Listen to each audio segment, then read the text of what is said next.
നമസ്കാരം. ഞാൻ മൊയ്തീൻ ഷാ, ജനതാദൾ നാഷണലിസ്റ്റിൻ്റെ പ്രസിഡന്റ്. ബഹുമാനി, നിങ്ങൾക്ക് എല്ലാവർക്കും എൻ്റെയും എൻ്റെ പാർട്ടിയുടെയും അഭിനന്ദനങ്ങളും ആശംസകളും.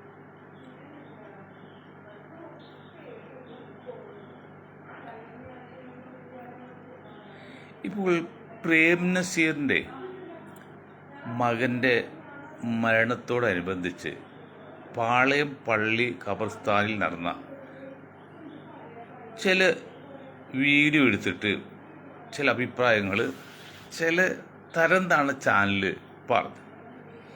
ആ ചാനൽ പറയുന്നത് ചിലപ്പോൾ ജനനന്മയ്ക്ക് വേണ്ടി അല്ലെങ്കിൽ സമുദായത്തിൻ്റെ ഉദ്ധാരണത്തിന് വേണ്ടി ആയിരിക്കാം. പക്ഷെ കുറച്ചുകൂടി പക്വതയും പാകതയും വിവേകവും ബുദ്ധിപൂർവ്വം കാണിക്കണം.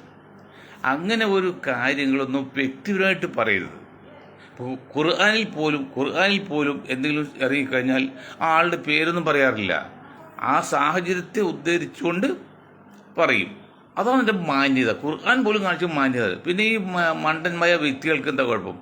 നമ്മുടെ സമുദായത്തിലെ മനുഷ്യരെ നിങ്ങൾ കുറച്ചുകൂടിയൊക്കെ പക്വമതി ആളുകൾ, കുറച്ചുകൂടി മാന്യത ഉള്ളത്.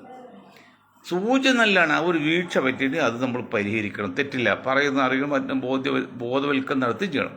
അത് പേരെടുത്തില്ല.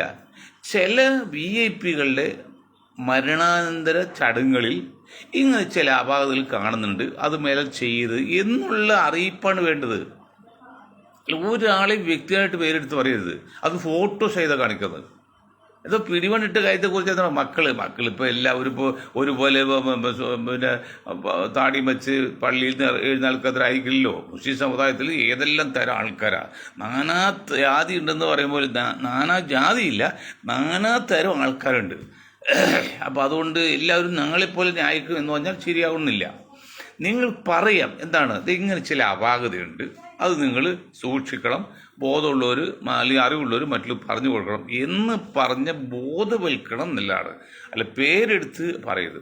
ഇത് മാത്രമല്ല, ഇപ്പം നമ്മുടെ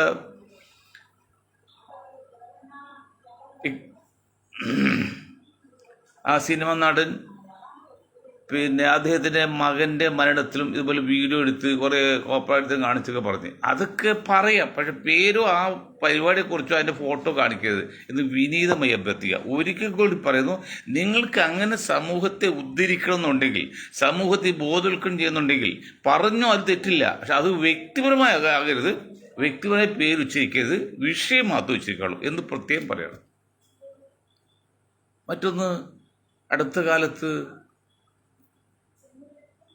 വിനായകനെ കുറിച്ച് ചില ചർച്ച വരുന്നുണ്ട്. വിനായകൻ സമൂഹത്തിൻ്റെ മോഡലാണെന്നുള്ള ചിന്താഗതി നമുക്കില്ല. പക്ഷെ വിനായകൻ പറഞ്ഞതിൽ ഒരു ചില പോയിന്റ് ഉണ്ട്.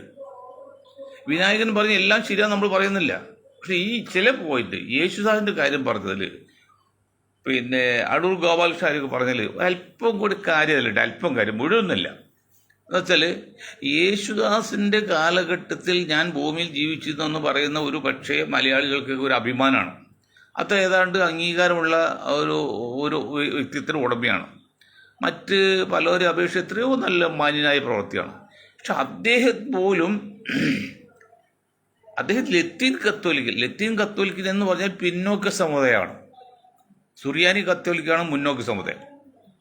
ആ ലത്തീൻ കത്തോലിക്കൻ എന്ന് പറഞ്ഞ പിന്നോക്ക സമുദായത്തിൽ ജനിച്ച വളരെ ദാരിദ്ര്യമായിട്ട് വളരെ ഉന്നതിൽ നിന്ന് വളർന്ന ഒരാളാണ്. അങ്ങനെയോ പണമായി പേരും പെരുമയ്ക്ക് ഒക്കെ നല്ലത് തന്നെ.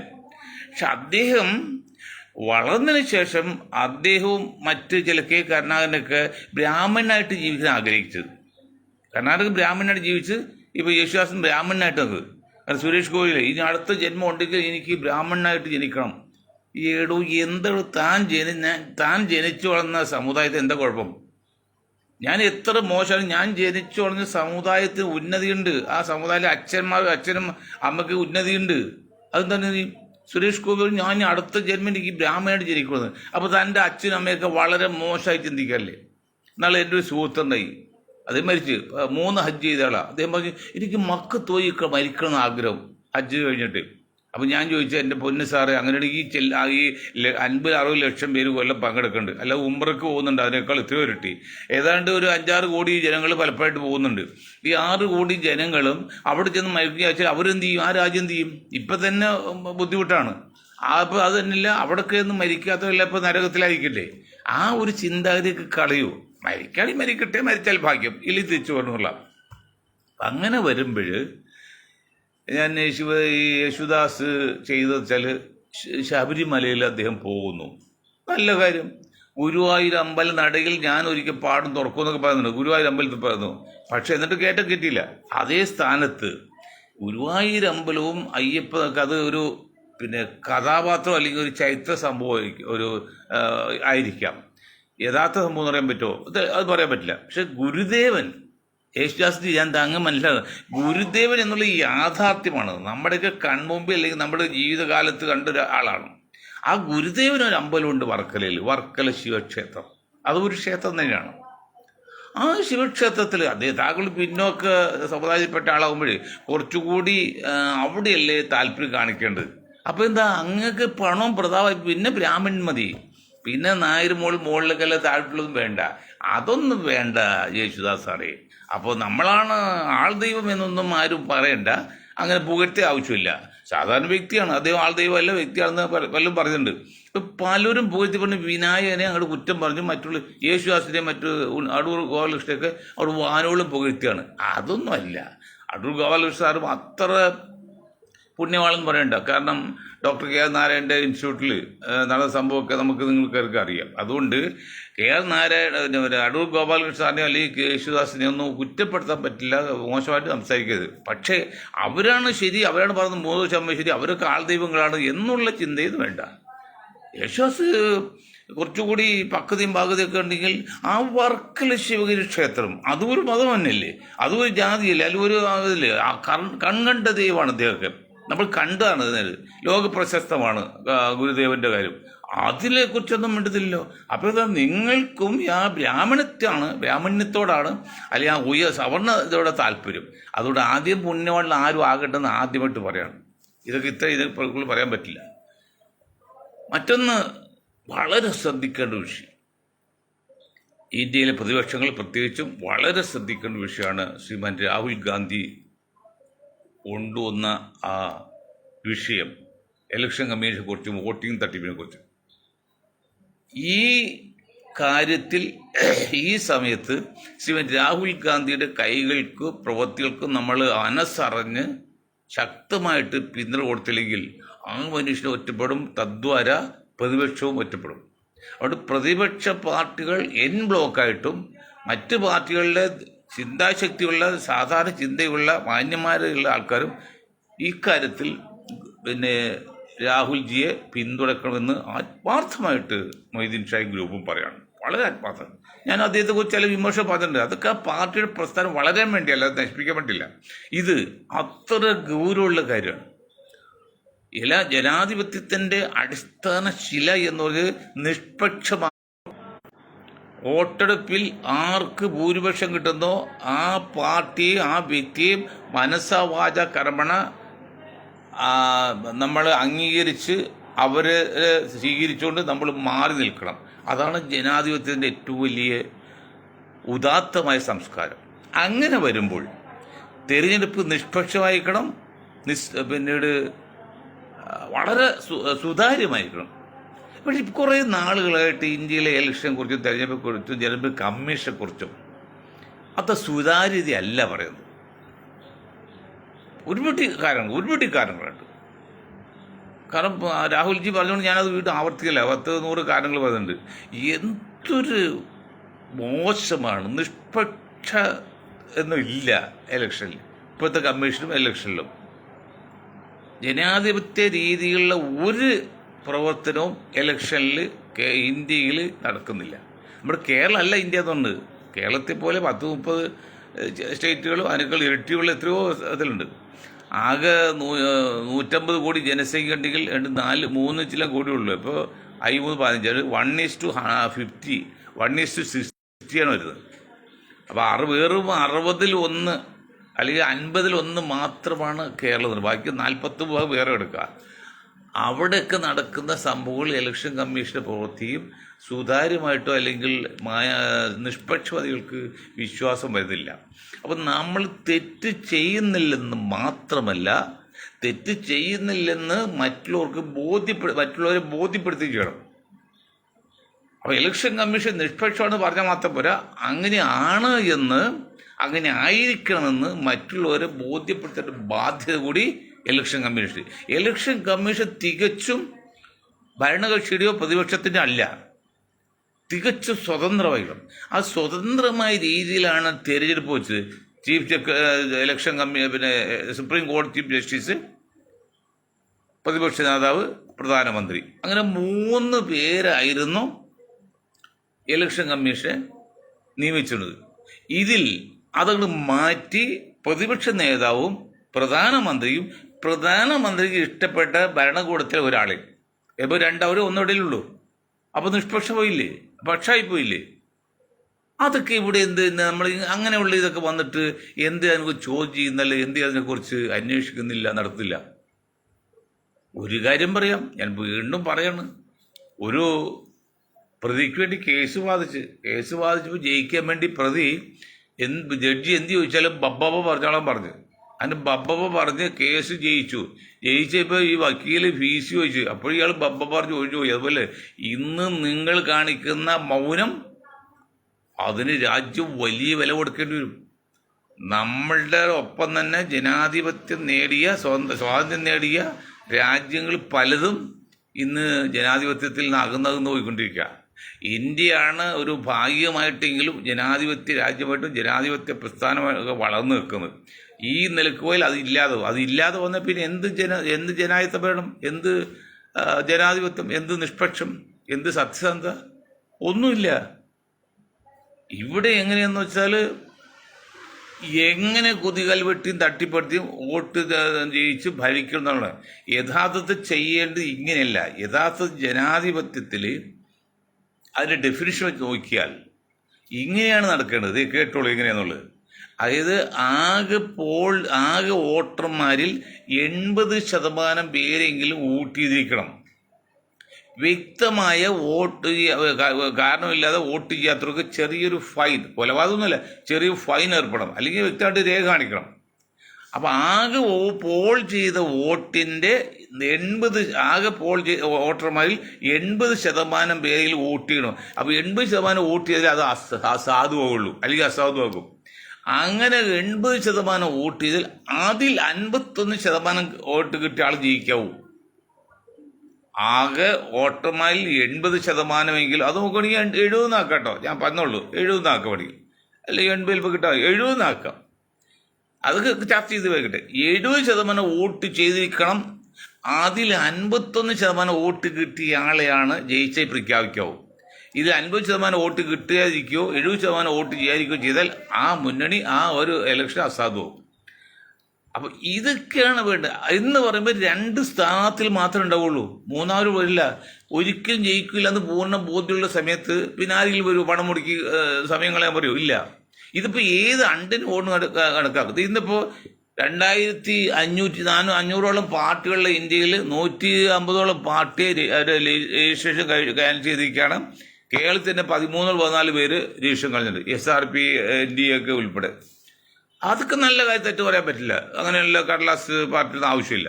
പക്ഷേ ആകെ വോട്ടർമാരിൽ 70% എങ്കിലും ചെയ്തിരിക്കണം. അതിൽ 51% വോട്ട് കിട്ടിയാൽ മാത്രമേ ജയിച്ചായി പ്രഖ്യാപിക്കാവൂ. ഇത് രണ്ടും ഇല്ലെങ്കിൽ ആ ഇലക്ഷൻ അസാധുവായി പ്രഖ്യാപിക്കണം. അങ്ങനെ വരുമ്പോൾ ഗുണം എന്ന് വെച്ചാൽ 2 സ്ഥാനാർത്ഥി മാത്രമേ ഉണ്ടാവുള്ളൂ. ഒരു നിർദ്ദേശം വേണ്ട, നിയമം വേണ്ട, ഒന്നും വേണ്ട. പിന്നെ ആരും പറയും 500-300 സ്ഥാനാർത്ഥിയല്ല, ഒരിക്കലും ജയിക്കാൻ പോകുന്നില്ല. അപ്പോൾ എന്ത് ചോദിച്ചാൽ അതിൻ്റെ പാർശ്വഫലം എല്ലാ പാർട്ടികളും ഇരു മുന്നണി അല്ലെങ്കിൽ ഇരുതല പാർട്ടിയിലേക്ക് ഒതുങ്ങും, അല്ലെങ്കിൽ ഇരുതല മുന്നണിയിലേക്ക് ഒതുങ്ങും. ഈ 4-5 മുന്നണിയൊന്നും ഉണ്ടാവില്ല, 100-300 സ്ഥാനാർത്ഥി ഉണ്ടാവില്ല. അങ്ങനെയൊക്കെ ചിന്തിക്കുക എൻ്റെ മോഡിജി, എൻ്റെ BJP. അപ്പോൾ എന്താ ദൂഷണോ? കല്ലും പതിരും അറിയുക, നെല്ല് തിരിച്ചറിയണമെങ്കിൽ. അങ്ങനെ ചെയ്യുമ്പോൾ പലർക്കും മന്ത്രിസ്ഥാനം അല്ലെങ്കിൽ ഭരണം കിട്ടില്ല, ജനങ്ങളുടെ തീരുമാനവും.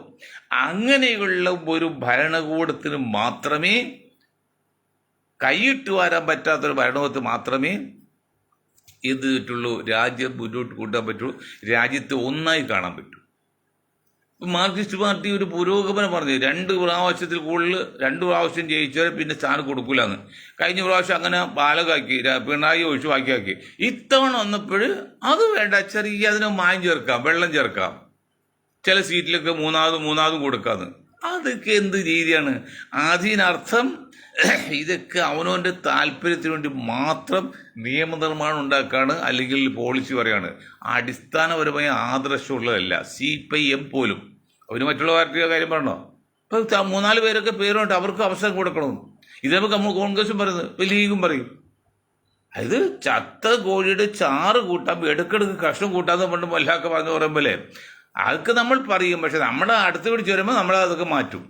പിന്നെ വേറെ ദൂഷ്യം രാഷ്ട്രീയത്തിലും സാംസ്കാരിക സംഘടനകളിലെല്ലാം ഒരു ദൂഷ്യമല്ല, അനീതിയും അക്രമവും. ഇപ്പം വ്യാപാരി വ്യവസായ അസോസിയേഷൻ്റെ ഒരു നസറുദ്ദീൻ സാഹിബ് ഉണ്ടായിരുന്നു കോഴിക്കോട്. അദ്ദേഹം പ്രസിഡന്റായി ശേഷം 10 വർഷമായിട്ട് പുള്ളിയാണ് മരിക്കോളം പുള്ളി കർഷകരായിരുന്നു. അങ്ങനെ പലരും നമ്മുടെ ME സംഘടന, നമ്മുടെ SNDP, NSS, ഇതിലൊക്കെ എത്ര വർഷമായി ഈ നേതാക്കൾ ഇരിക്കുന്നത്. അതുകൊണ്ട് നിയമം ശരിക്കും ഉണ്ടാക്കണം. ആ നിയമം പറയണം, ഔദ്യോഗിക സ്ഥാനത്ത് 2 ടേമിൽ കൂടി ഒരാൾ ഇരിക്കാൻ പാടില്ലെന്ന്. അത് നിയമത്തിന് ഉണ്ടാക്കണം. ഇപ്പം അസോസിയേഷനിൽ പല ട്രസ്റ്റൊക്കെ പോയി ഒള്ളി അസോസിയേഷനായി, നല്ല കാര്യമാണ്. എല്ലാവർക്കും ഒരേ നിയമമാണ്, ഒരേ നിയമം ബാധകമാണ് അസോസിയേഷൻ രൂപീകരണത്തിന്. അത് നല്ല കാര്യം. അതുപോലെ അതിൽ പറഞ്ഞ ക്ലോസ് പോലെ ഒരു നേതാവ് പോലും ഒരു വ്യക്തി 2 പ്രാവശ്യത്തിനുള്ളിൽ ഔദ്യോഗിക സ്ഥാനം വഹിക്കാൻ പാടില്ല എന്ന്. അത് രാഷ്ട്രീയത്തിലായാലും സാംസ്കാരിക സംഘടനയിലും എഡ്യൂക്കേഷൻ സംഘടനയിലും എന്താണെങ്കിലും. എനിക്ക് വിളവൻ നസറുദ്ദീനോട് ഇഷ്ടപോലെ അദ്ദേഹം മരിച്ചുപോയി, അത് വലിയ കുഴപ്പക്കാരായില്ല. എങ്കിലും മരിക്കുള്ള കർഷകരിക്കാന്ന്. ഇപ്പം നമ്മൾ MESന്റെ ഗഫൂർ സാഹിബ്, ഫസൽ ഗഫൂർ സാഹിബ്, NSSന്റെ നമ്മുടെ പിള്ള, SNDPയുടെ എത്ര വർഷമായി. അതിനർത്ഥം ഇപ്പോൾ സർക്കാരിന് നിയമമുണ്ടല്ലോ, 3 വർഷത്തിൽ കൂടുതൽ ഒരു ജില്ലയിൽ ഇരുത്തില്ല എന്ന് സർക്കാർ ഉദ്യോഗസ്ഥരെ. അതെന്താണത്? അപ്പോൾ അവനോട് പെരിയോനായിട്ട് അവന് കൂടുതൽ തെറ്റിയുള്ള അവസരം കിട്ടും. അത് വേണ്ട. 3 വർഷം വീട് തന്നെ, മാസം കൊല്ലത്തിൽ സ്ഥലം മാറ്റി, അതും ബുദ്ധിമുട്ടാണ്. അവർക്ക് പ്രവർത്തിയ സമയം കിട്ടില്ല. അപ്പം 3 വർഷത്തിനുള്ള ക്ലോസ് തെറ്റൊന്നുമില്ല. അതാണ് 5 വർഷം നമ്മുടെ ഇലക്ഷൻ ടൈമൊക്കെ വയ്ക്കുന്നത്. അപ്പോൾ അതുപോലെ 2 ടേമിൽക്കുള്ളിൽ ഇനി നിങ്ങൾക്ക് എന്തെങ്കിലും ഉണ്ടെങ്കിൽ ഒരു എക്സെപ്ഷൻ കൊടുക്കാം, 3 പേരെന്ന് വേണിയാക്കാം. അതും ആവശ്യമില്ല. എങ്കിലാണ് എല്ലാവർക്കും അവസരം കിട്ടുള്ളൂ. അത് തന്നെയല്ല, രാഷ്ട്രീയത്തിൽ മത്സരിക്കാനായിട്ട് മിനിമം 30 വയസ്സും മാക്സിമം 60 വയസ്സാകണം. എനി കോസ്റ്റ് എന്ത് നിയമമായാലും വേണ്ടില്ല, 30 വയസ്സിൽ താഴെയുള്ളവരെ ഇലക്ഷനിൽ മത്സരിക്കാൻ അനുഭവം കൊടുക്കരുത്, 60 വയസ്സ് കഴിഞ്ഞവരും കൊടുക്കരുത്. Between 30 and 60 years old. അത് തന്നെയല്ല, ഇന്നത്തെ 18 വയസ്സുകൾ മാറിയത് 16 വയസ്സാക്കണം. കാരണം 15 വയസ്സ് കഴിയുമ്പോൾ SLC പാസ്സാവും കഴിയും. 10ാം ക്ലാസ് കഴിഞ്ഞ വിദ്യാർത്ഥിയെടുത്ത് അവന് ജീവിക്കാൻ അല്ലെങ്കിൽ ന്യായം തെറ്റുചിരി അറിയില്ല എന്ന് പറഞ്ഞാൽ ആ വിദ്യാഭ്യാസം എന്താ ഗുണം? ഇപ്പോൾ ഇന്ത്യ 70% കാർഷിക രാജ്യമാണ്, 70% കൃഷിക്കാരെന്ന് പറഞ്ഞു. പക്ഷേ 2 തരം വിത്ത് കാണിച്ചാൽ 10ാം ക്ലാസ് പാസ്സായ കൊച്ചിൻ്റെ അടുത്ത് ഇതേത് വിത്താണ് മോനെന്ന് ചോദിച്ചാൽ പറയാൻ പറ്റുമോ? ഇല്ല. നമ്മൾ കാർഷിക രാജ്യമാണ് പറയുന്നുണ്ട്, 70% പേര് കൃഷി ജീവിക്കുകയാണ് എന്നൊക്കെ പറയുന്നുണ്ടെങ്കിലും വിദ്യാഭ്യാസം അതൊന്നുമില്ല. അതുകൊണ്ട് പ്രാഥമികമായിട്ട് 5ാം ക്ലാസ് വരെ വിദ്യാഭ്യാസം കൊടുത്ത ശേഷം അത് കഴിഞ്ഞ് അവൻ്റെ അഭിരുചിക്ക് അനുസരിച്ച് സ്കിൽഡ് വർക്ക്, അഭിരുചിക്ക് അനുസരിച്ചുള്ള വിഷയത്തിൽ വെച്ചോണ്ടും എഞ്ചിനീയറോ ഡോക്ടറോ വക്കീലോ തടയും. ഇത് 10ാം ക്ലാസ് കഴിഞ്ഞിട്ടാണ് തിരിഞ്ഞു പോകുന്നത്. 10ാം ക്ലാസ് കഴിഞ്ഞ് +2 കഴിഞ്ഞിട്ട് തിരിഞ്ഞു. അപ്പോഴും എത്ര വർഷമായി? +2 കഴിഞ്ഞ് 2 വർഷം, 5 കഴിഞ്ഞ് 5, 7 വർഷം വെറുതെ പോവാണ്. 7 വർഷത്തെ പഠനം അവൻ്റെ പ്രായോഗിക അറിവ് വെച്ച് യാതൊരു ബന്ധമില്ലാത്ത പഠിത്തമുണ്ട്. അതൊക്കെ 7 വർഷം കളയല്ലേ. അതിനേക്കാൾ നല്ലത് 5ാം ക്ലാസ് വരെ, അതൊക്കെ തീരുമാനിച്ച് 5 or 6 തീരുമാനിച്ച് പ്രാഥമിക വിദ്യാഭ്യാസം, അതിൽ ഇംഗ്ലീഷ്, ഹിന്ദി, പ്രാദേശിക ഭാഷ കൊടുക്കുക. അത് കഴിഞ്ഞാൽ പിന്നീട് അവൻ്റെ അഭിരുചി അനുസരിച്ച് തിരിക്കണം. അപ്പോൾ 7 വർഷം വെറുതെ കളയണ്ട. ഇത് ഡോക്ടറായിട്ട് ഒരു സാധ്യമില്ലാത്ത ആൾ ഡോക്ടർ പഠിക്കണമെങ്കിൽ +2 കഴിഞ്ഞു പോകണമല്ലോ. +2 വരെ പഠിക്കുമ്പോൾ 7 വർഷം പോകാമല്ലോ വെറുതെ. അങ്ങനെ ഒരുപടി അടിസ്ഥാനപരമായ മാറ്റങ്ങൾ വിധേയമാകേണ്ട കാലം കഴിഞ്ഞിരിക്കുന്നുള്ളത് എത്ര പേർക്ക് മനസ്സിലാകും?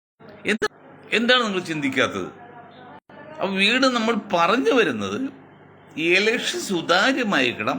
ഇലക്ഷൻ കമ്മീഷൻ നിസ്വാർത്ഥമായി, ഈ നിഷ്പക്ഷം എന്ന് പറയുന്ന ഒരു കാര്യം പറയും, ലോകത്ത് നിന്ന് നിഷ്പക്ഷമൊന്നും ഇല്ല. 100% നിഷ്പക്ഷമായിട്ടുള്ള ഒരു വ്യക്തിയിലെ ഒരു സംഘടന ഒരു രാജ്യമില്ല. പക്ഷെ എന്നാലും കൂടുതൽ നിഷ്പക്ഷം, കുറച്ച് മാത്രം നിഷ്പക്ഷമല്ലാത്തത്. ആ നിലയ്ക്ക് പറയുമ്പോൾ ഇലക്ഷൻ കമ്മീഷൻ 100% നിഷ്പക്ഷമാകാൻ പറ്റില്ല, മനുഷ്യർക്കാകാൻ പറ്റില്ല, പിന്നെ ഇലക്ഷൻ കമ്മീഷൻ ആകാൻ പറ്റുമോ? പക്ഷേ പണ്ടൊക്കെ ഒരു 90-95% ആയിരുന്നു. അങ്ങനെയെങ്കിലും ആയിരിക്കണം. ഇതിപ്പോൾ അങ്ങനെയല്ല. 60% പോലും ഇപ്പം നിഷ്പക്ഷം വരുന്നില്ല. സ്വാർത്ഥ താല്പര്യമാണ്, ഭരണകൂടത്തെ താല്പര്യത്തിന് വേണ്ടി മാറുന്ന ഉദ്യോഗസ്ഥന്മാരാണ്. അതെങ്ങനെയാണ്? പ്രധാനമന്ത്രിയാണ് നിശ്ചയിക്കുന്നതെങ്കിൽ പ്രധാനമന്ത്രി കീഴിൽ ഉദ്യോഗസ്ഥയില്ലേ, പ്രധാനമന്ത്രി കീഴിൽ ഉദ്യോഗസ്ഥന് പ്രധാനമന്ത്രിയുടെ അവകാശം നോക്കാതിരിക്കുമോ? ഇപ്പം പ്രധാനമന്ത്രിയാണ് പറഞ്ഞത്, മോഡിയോ അല്ലെങ്കിൽ അദ്വാനിയൊന്നും അല്ല പറഞ്ഞത്, അല്ലെങ്കിൽ അമിത്ഷാ അല്ല. അവരൊക്കെ വ്യക്തികളാണ്, വ്യക്തികൾ വരും പോകും.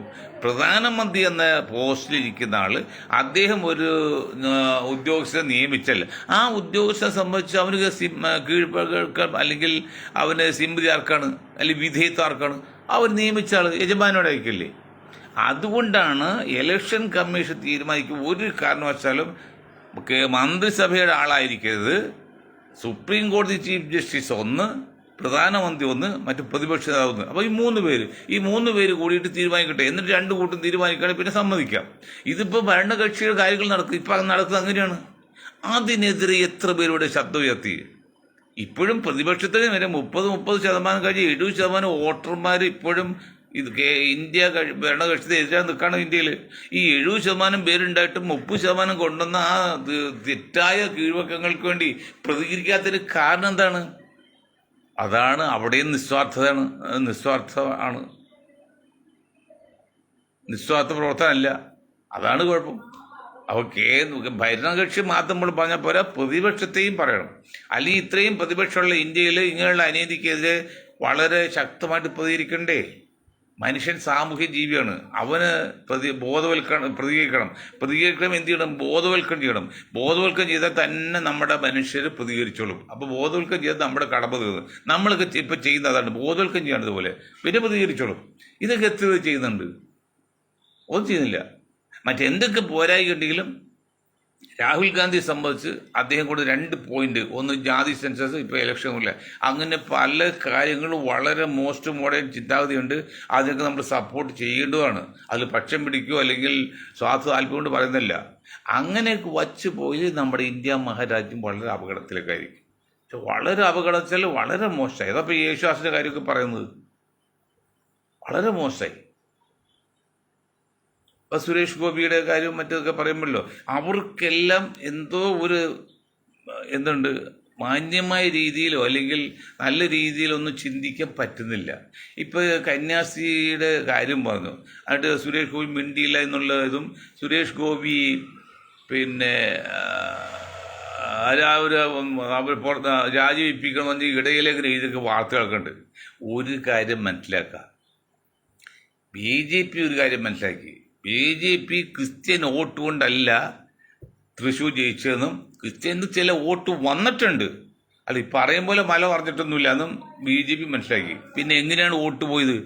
കമ്മ്യൂണിസ്റ്റ് പാർട്ടിയുടെ വോട്ടുകൾ നല്ല ശതമാനം BJP സുരേഷ് ഗോപിക്ക് പോകേണ്ടി വന്ന്, പകരം സുരേഷ് ഗോപി അവിടെയുള്ള ഈ 10-25% മുസ്ലിങ്ങളുടെ വോട്ടിൽ 90% കോൺഗ്രസ് വോട്ട് ചെയ്യുന്നതാണ്. ആ കോൺഗ്രസ് വോട്ട് ചെയ്യുന്ന മുസ്ലിം വോട്ടർമാർ ഇത്തവണ കോൺഗ്രസ് സ്ഥാനാർത്ഥി ജയിക്കാൻ സാധ്യമില്ലെന്ന് കണ്ടുകൊണ്ട്, ജയിക്കാൻ സാധ്യതയുണ്ട് എന്ന് വിചാരിക്കുന്ന CPI ആണെന്ന് വെച്ച് അങ്ങോട്ട് വോട്ട് ചെയ്ത്. അതാണ് അവർക്ക് വോട്ട് കുറയാതിരുന്നത്. അത് കമ്മ്യൂണിസ്റ്റ് പാർട്ടി ഞങ്ങൾ വോട്ട് കുറഞ്ഞല്ല, ഞങ്ങളുടെ വോട്ട് ഒരിടത്തും പോയിട്ടില്ല. കോൺഗ്രസ് ആണ് 10-65 വോട്ട് BJP കൊടുത്ത്. കോൺഗ്രസ് പുണ്യമാണെന്ന് പറയുന്നില്ല. അവിടുത്തെ DCC പ്രസിഡന്റ്, പിന്നെ ഐക്യമന്യയുടെ കൺവീനർ, മറ്റെല്ലാം കോൺഗ്രസ് പ്രസിഡന്റ്, ഇതൊക്കെ അല്ല കോൺഗ്രസ് സെക്രട്ടറി, ഇതൊക്കെ കുറച്ച് തെറ്റ് ചെയ്തിട്ടുണ്ട്. എങ്കിലും അതുകൊണ്ട് മാത്രമല്ല കമ്മ്യൂണിസ്റ്റ് പാർട്ടിക്ക് വോട്ട് കുറയാതിരിക്കാൻ കാരണം ഈ മുസ്ലിങ്ങൾ വോട്ട് ചെയ്തുകൊണ്ടാണ്. മറിച്ച് വോട്ട് പോയതുകൊണ്ട് കോൺഗ്രസിൻ്റെ അല്ലെങ്കിൽ കത്തോലിക്കിൻ്റെ ക്രിസ്ത്യാനിയുടെ അല്ല, ഒരല്പം ചായവും മാറ്റം വന്നിട്ടുണ്ട്. അത് കറക്റ്റാണ്, സംഗതി ഇതാണ്. അതിപ്പോൾ കമ്മ്യൂണിസ്റ്റ് സമ്മതിക്കുമോ? അവർ പറയുന്നത് ഞങ്ങൾക്ക് ഒരു കുറവില്ല, ഞങ്ങളുടെ വോട്ട് എല്ലാണ്ട് മാത്രമല്ല 10-15,000 വോട്ട് കൂടുതൽ കിട്ടിയതാണ്. ഇത് പാവം മണ്ടന്മാരെടുത്ത് പറയാൻ നല്ലത് ഞങ്ങളെപ്പോലും ചിന്തിക്കുന്ന രാഷ്ട്രീയ മാനസികമായിട്ട് ബന്ധമുള്ളവരൊക്കെ പറഞ്ഞാൽ മനസ്സിലാവുമോ? ഇത് എത്ര കോൺഗ്രസ്സുകാർക്ക് മനസ്സിലായിട്ടുണ്ട്, എത്ര ലീഗുകാർക്ക് മനസ്സിലായിട്ടുണ്ട്? ഒത്തിരി മെയ്ക്ക് കെട്ടി 4 കൊല്ലം പോയി സത്യം പറയണ്ടേ ഇതാണ് സംഗതി എന്ന്, അത് ചെയ്തില്ല. അപ്പോൾ ഏതായാലും ഒരു കാര്യം പറയാം, ഇക്കാര്യത്തിൽ രാഹുൽ ഗാന്ധിയുടെ കൈകൾക്കും രാഹുൽ ഗാന്ധിയുടെ പ്രവൃത്തിക്കും നമ്മളെല്ലാവരും മനസ്സറിഞ്ഞ് പിന്തുണ ചെയ്യണം എന്ന് പറഞ്ഞുകൊണ്ടും ഞാൻ എൻ്റെ വാക്കുകൾ നിർത്താൻ നിങ്ങൾക്ക് ഒരായി നന്ദി. ജയ് ഹിന്ദ്.